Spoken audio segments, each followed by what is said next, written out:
Dans ce bâtiment, pendant 2 ans, Gwenaëlle s'est arraché les cheveux. Sa mission, trouver un remplaçant à l'huile de palme.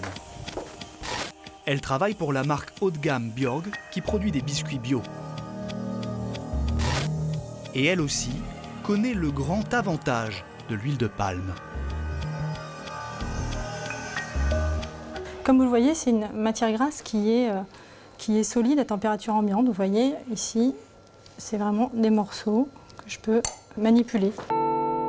Pour la remplacer, il y a bien le beurre, tout aussi solide certes, mais 4 fois plus cher.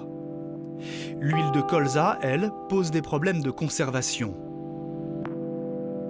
Quant à l'huile de tournesol, elle est beaucoup plus liquide et difficile à travailler pour faire une pâte.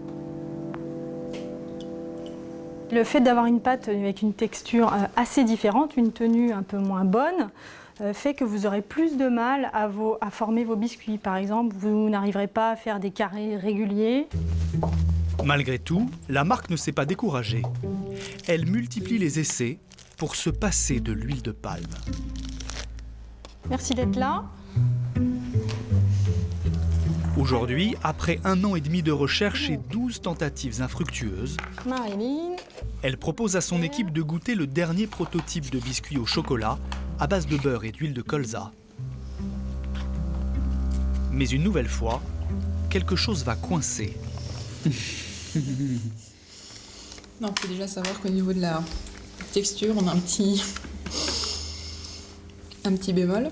Ce que j'ai noté, c'est que... C'est-à-dire en fait, là, vous voyez, j'ai mis du temps en fait, à mastiquer. Donc déjà, au niveau du côté fondant, je suis moyennement fondant. 13e essai, encore raté. Ce qui est sûr, c'est qu'il faut agir sur la cuisson, intensifier le goût du chocolat et diminuer l'amertume, et retravailler encore pour optimiser la texture. À force de persévérance, Merci. et en jouant sur les temps de cuisson, Gwenaëlle a obtenu un résultat de taille sur un autre biscuit.